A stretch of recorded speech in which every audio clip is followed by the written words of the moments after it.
কে কে পারবেন দেখি? পারবেন? নামান নামান। যুবকরা পারবো? হ্যাঁ। প্রথম জিনিস হলো ডেলি যখন ঘুমাইতে যাবেন বিছনায় শুধু হাত দুটা উঠায় মাপ চাবেন। আল্লাহ আমি ঘুমাইতে চললাম কিন্তু হাত উঠায়া চললাম, কেননা তুমি কাল সকালে উঠাইলে না উঠবো, নাইলে তো আমার চির নিদ্রা হয়ে যাবে। পারবেন ডেলি ঘুমের সময় তওবা করতে? পারবেন? যুবকরা পারবা? সারাদিন কি করলে এটা আমার বিষয় না। আল্লাহ আমাকে তোমার জন্য চকিদার বানায় পাঠায় নাই।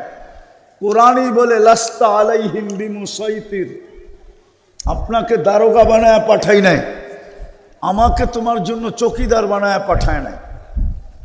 বিদায় সারা দিন তুমি কি করলা আমার বিষয় না। আমার বিষয় হলো তুমি ঘুমের সময় তওবা করে ঘুমাইলা কিনা। ডেলি তওবা করে ঘুমাও। আমি জোর দিয়া বলি যুবক তোমাকে, আপনাদেরকেও বলি, কন্টিনিউ 6 মাস করে দেখেন, আমার বিশ্বাস আপনি আমাকে খুঁজবেন যে হুজুর শিখাইলো কি, আমি করলাম কি, আর আল্লাহ এখন আমাকে দেখাইতেছে কি। একটু খবরটা দেই। আমরা পাইতেছি আলহামদুলিল্লাহ, সপ্তাহে না পাইলেও মাসে পাই খবর। 2-1টা ফোন আসে যে হুজুর কি শিখাইলেন, করতে তো আসি, কি দেখতেছি আল্লাহ কি দেখাইতেছে। যুবক তোমার পায়ে হাত দিয়া বলি তুমিও দেখবে যদি কন্টিনিউ করতে পারো যে প্রতিদিন যখন ঘুমাইতে যাব আমি তওবা করে ঘুমাবো। এতটুক বললেই চলবে। উজুর দরকার নাই, জায়নামাজের দরকার নাই, নামাজ পড়ার দরকার নাই, শুধু হাত উঠায়া বলবে আল্লাহ আমি মাপ চাই, ঘুমাইতে চললাম, আমি মাপ চাই, এতটুক বললেই হবে। এই উম্মত তো জানে না এই উম্মতের সাথে আল্লাহর বন্ধুত্ব কতটুকু, জানে না এই উম্মত। আলোচনাও হয় না যে এই উম্মতের সাথে আল্লাহর বন্ধুত্ব কতটুকু, ইয়ারি কতটুকু, দুস্তি কতটুকু, ভালোবাসা কতটুকু, প্রেম কতটুকু, মায়া কতটুকু, স্নেহ কতটুকু, মমতা কতটুকু।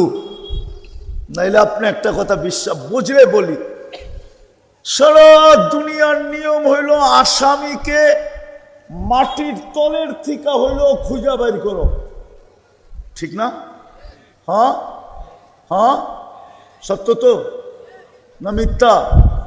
আর আল্লাহর নিয়ম হইল ডেলি রাত্রের 3 ভাগের 1 ভাগ অতিবাহিত হইতে দেরি আমার বন্ধুর উম্মতের গুনাহগারদেরকে ডাইকা ডাইকা মাফ করতে দেরি করো না। এটা কি ভালোবাসা না? কতটুকু? এই জন্যই বলতেছি ঘুমানোর সময় তওবা করে ঘুমান। আল্লাহ তো ডেলি ডাকে হাল মিন মুস্তাগফির ফাগফির আলা। পারবেন? হ্যাঁ, কে কে পারবো যে আজকের থেকে ছাড়বো না?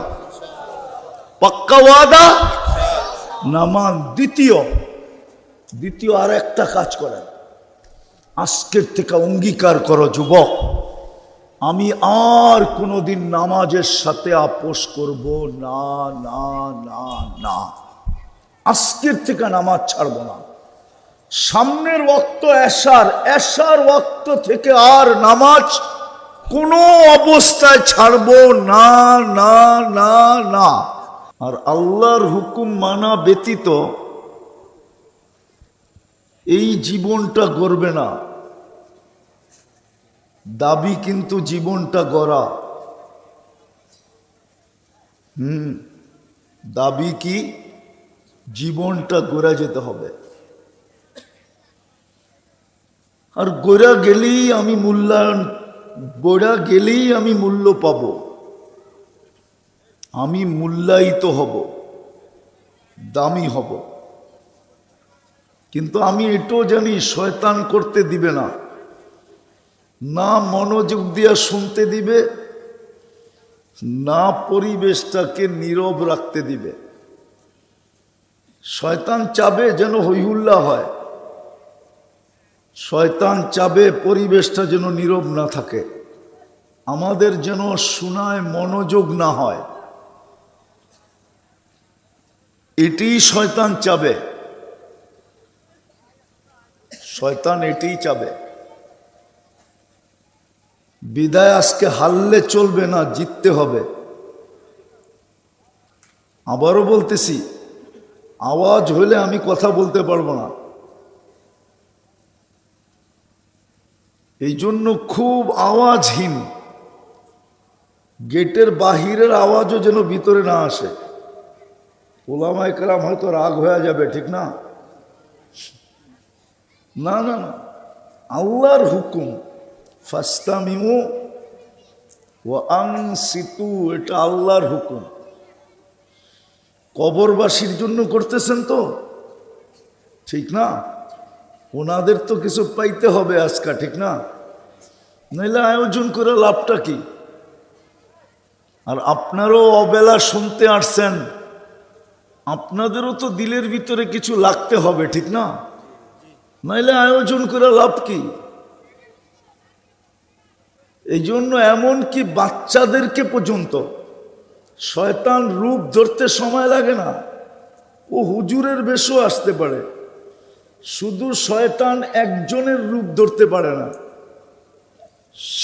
তিনি হইলেন আমাদের নবীজির রূপ ধরতে পারে না।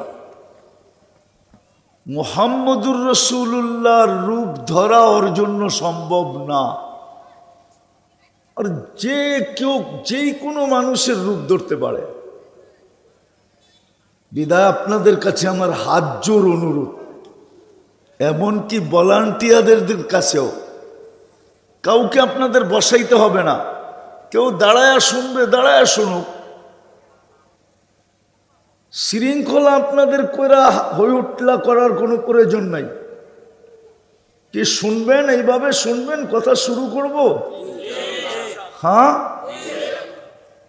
বিলকুল নীরব, বিলকুল মনোযোগ, তাইলে দিলে গাঁথবে। পুরস্কার নিয়ে উঠতে পারবো। এখানে আয়াতের শেষে পুরস্কারের ঘোষণা আছে, লাআল্লাকুম তুরহামুন, এটা পুরস্কার, নাইলে পুরস্কার মিলবে না। তো যেটা বুঝাইতে চাইতেছিলাম আপনাদেরকে, আল্লাহর হুকুম মানা ব্যতীত মানুষ আল্লাহর কাছে দামি হবে না। যে যত বেশি আল্লাহর হুকুম মানবে, সে আল্লাহর কাছে তত বেশি দামি হবে। আল্লাহ হুকুমকে মানে এটা দেখে, বংশ কি এটা দেখেন না। হুকুমকে মানে এটা দেখেন, এলাকা কি এটা দেখেন না। হুকুমকে মানে এটা দেখেন, রং ঢং কি এটা দেখেন না। হুকুমকে মানে এটা দেখেন, বংশ বুলি কি এটা দেখেন না। হুকুমকে মানে এটা দেখেন, সম্পর্ক কার সাথে এটা দেখেন না। যদি সম্পর্ক দেখতেন তাহলে একটা দেখাইতেছি, একটা স্বামীর কোনো অঙ্গ স্ত্রীর কাছে লুকায়িত থাকে না, থাকে না? স্ত্রীর কোনো অঙ্গ স্বামীর কাছে লুকায়িত থাকে? স্বামী স্ত্রী, আসিয়া কার স্ত্রী? হ্যাঁ, বড় বুজুর্গ মানুষ না? ফেরাউন বুজুর্গ না? হ্যাঁ, কি শুধু কাফের? কাফের হইলেও তো মনকে বুঝানো যেত। ও তো বলতেছে আমি তোমাদের খোদারও বাবা, আনা রব্বুকুমুল আ'লা। ফেরাউনের স্ত্রী আসিয়া, কোরআনও বলতেছে হুন্না লিবাসুল লাকুম। ফেরাউনের পোশাক, একই কামরায় বসবাস, একই খাটে নিদ্রা, একই ল্যাপের নিচে শোয়া, একই বালিশে দুইজনের মাথা, কারো অঙ্গ কারো কাছে একটু লুকায়িত নাই। কিন্তু আসিয়া কোথায়? আরে বলেন না, আসিয়া কোথায়? জান্নাতে। ফেরাউন হায় হায় হায়। আল্লাহ সম্পর্ক দেখেন না, দেখেন কে আল্লাহর হুকুম কত মানল। যে আল্লাহর হুকুম মানবে সে দামি। অথচ সম্পর্কের দিকে দেখতে গেলে ফেরাউনের যেখানে জায়গা, আসিয়ারও জায়গা ওইখানে হওয়ার কথা ছিল। কেননা স্বামী স্ত্রী কি সত্য তো? কোরআন বলতেছে ইমরাত ফিরআউন, এখনো কোরআন বলেছে ফেরাউনের কি স্ত্রী। অথচ আপনারা বলতেছেন আসিয়া জান্নাতে, আমিও বলতেছি জান্নাতে, কোরআনও বলতেছে জান্নাতে। বোঝা গেল আল্লাহ সম্পর্ক দেখেন নাই, দেখছেন আল্লাহর হুকুমকে মানল। হুকুম যে মানবে সে আল্লাহর কাছে দামি হবে। হুকুম যে মানবে সে দামি হবে, সম্পর্কের দিকে দেখবেন না। হ্যাঁ হ্যাঁ, সত্য এটি। আল্লাহ দুনিয়ার অবস্থান দেখেন নাই। অবস্থান যদি দেখতেন, যেটাকে পজিশন বলে, পজিশন, দুনিয়ার পজিশন আল্লাহ দেখেন নাই। যদি পজিশন দেখতেন তাহলে ইমাম গাজালি রহমতুল্লাহ আলাইহির এই কাহিনী লেখার সুযোগ হতো না। ভিক্ষুকের গালে যুবক বসায়া দিছে থাপ্পড়। কার গালে? ভিক্ষুক, সাথে সাথে বৃদ্ধ। একদিকে বৃদ্ধ, একদিকে ভিক্ষুক, একদিকে জীর্ণ, একদিকে শীর্ণ। যুবক থাপ্পড় বসায়া দিছে। বৃদ্ধ কোনো প্রতিবাদও করেন নাই, প্রতিরোধও করেন নাই। প্রতিবাদ বোঝেন তো? প্রতিবাদও করেন নাই, কোনো প্রতিরোধও করেন নাই। থাপ্পড় দেওয়ার আগে থামান নাই, কেন আমাকে থাপ্পড় দিবা? শুধু ঠোঁট দুইটা উপরে তাকাইছে, ঠোঁট দুইটা নাড়ায়া দিছে। নাড়ায়া, নাড়ানো বোঝেন তো? ঠোঁটগুলো শুধু নাড়ায়া দিছে। যুবক জাগারটা জায়গায় মরতে দেরি হয় নাই। এলাকাবাসী জিজ্ঞাসা করছে, এটা কি করলে তুমি? তো ভিক্ষুক মুস্কি মুস্কি হাসতেছিল আর বলতেছিল, প্রেমের খেলা হয়ে গেছে, আমি কিচ্ছু করি নাই, প্রেমের খেলা হয়ে গেছে। জিজ্ঞাসা করছে, এইখানে আবার প্রেম আসলো কোত্থেকা? বলল, ওর প্রেমিকার গায়ে আমার পায়ের কাদা লাগছে, ও সইতে পারে নাই। আমাকেও একজন ভালোবাসে, সেও সইতে পারে নাই। ও কাদার প্রতিশোধ নিছে থাপ্পড় দিয়া। আমার মতো জীর্ণ শীর্ণ বয়স্ক বৃদ্ধ ভিক্ষুকের গালে থাপ্পড় দিয়া প্রতিশোধ নিছে। আমাকেও একজন ভালোবাসে, উনি প্রতিশোধ নিছে জান নিয়া। প্রেমের খেলা হয়ে গেছে। ভালো মতে বোঝেন না? আপনাদের আওয়াজ আমাকে কথা বলতে দিতে চাইতেছে না। আমার মেজাজ ভিন্ন আওয়াজ হইলে, কেন কথা তো ওইখান থেকে আসে, এইখান থেকে আসে না। ওইখান থেকে কথা আসতে হলে আল্লাহর হুকুম মানতে হবে। তো আল্লাহর হুকুম যে যত মানবে, আমার হাতে সময়ও বেশি নাই যে আমি আপনাদেরকে বেশি সময় দিতে পারবো, এমনও না। সময় কিন্তু অল্প অল্প সময়ের ভিতরে গুছাইতে হবে। এই জন্য আমারটা নীরবতা লাগবে। তো যেটা বুঝাইতেছিলাম, আল্লাহ সম্পর্ক দেখেন না, দুনিয়ার অবস্থান বা পজিশন দেখেন না। আল্লাহ দেখেন কে আল্লাহর হুকুম কত মানল। রাবেয়া কৃত দাসী ছিল, বাড়ি দেখলে এখনো চোখে পানি আসে। আমি পয়রা বলতেছি না, চোখে দেখা বলতেছি। আমি 6 বার দেখছি আর বাড়ি, 6 বার গেছি আমি ইথিওপিয়া। ওর বাড়ি দেখলেও চোখে পানি আসে। বাড়ি দেখলে যে দেখে সেই কাঁদে। যদি জিজ্ঞাসা করি কাঁদো কেন, বলে জানি না। চোখ কেন কাঁদে? চোখ নিজে নিজে কাঁদে। অথচ কৃতদাসী 33 বছর বয়সে মারা গেছে রাবেয়া। মারা যাওয়ার আগেই বিধবা হয়েছে। তারপরে রাবেয়া দুনিয়ার থেকে চলে গেছে।